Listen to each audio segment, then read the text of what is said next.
जय हो एकादशी व्रत की। आज जय एकादशी व्रत की कथा। स्वर्गलोक में एक बार इंद्र की सभा में भव्य उत्सव का आयोजन हो रहा था। देवता, ऋषि मुनि और गंधर्व इस दिव्य आयोजन में सम्मिलित थे।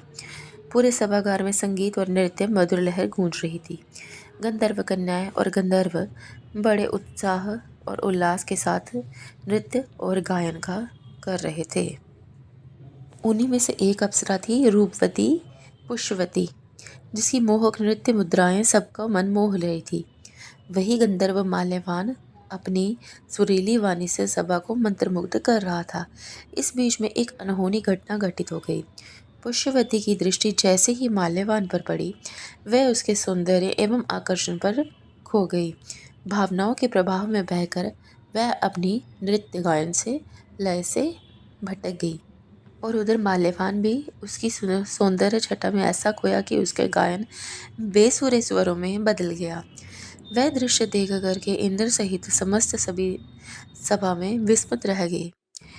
इंद्रदेव के क्रोध की ज्वाला भी भड़क उठी और उन्होंने दोनों को तुरंत सभा से निष्कासित कर दिया और उनके कठोर वचन गूंजे, तुम दोनों अपने कर्तव्य से विमुख हो गए हो।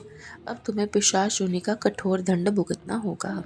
शाप के प्रभाव के कारण माल्यवान और पुष्पवती स्वर्ग से गिर करके सीधे प्रेत योनि में चले गए। वहां उनका जीवन अत्यंत कष्टदायक था। भूख एवं प्यास से पीड़ा और उनके स्थायी साथी बन गए। इस यातनापूर्ण अवस्था में एक दिन ऐसा आया जब माघ मास के शुक्ल पक्ष की जया एकादशी का व्रत आया। संयोग से उस दिन उन्होंने अन्न का सेवन नहीं किया, केवल फलाहार ही किया। साथ ही उन्होंने अपनी दुर्दशा से उभरने के लिए भगवान विष्णु की आराधना की, उनकी महिमा का गुणगान किया।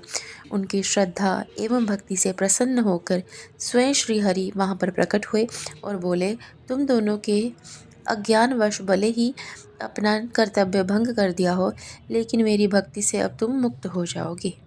जया एकादशी के पुण्य प्रभाव से तुम्हारी प्रेत योनि समाप्त होती है।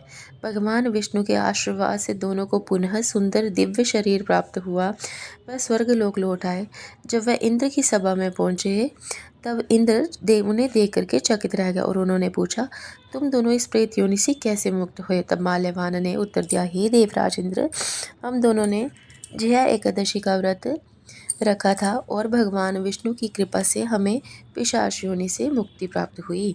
इस कथा से ये सिद्ध होता है कि जो भी श्रद्धालु सच्चे मन से जया एकादशी का व्रत करता है, वह समस्त पापों से मुक्त होकर के मोक्ष को प्राप्त होता है और भगवान विष्णु की कृपा से उसके समस्त कष्ट दूर हो जाते हैं और वह जीवन मरण के बंधनों से छूट करके परम आनंद को प्राप्त कर लेता है।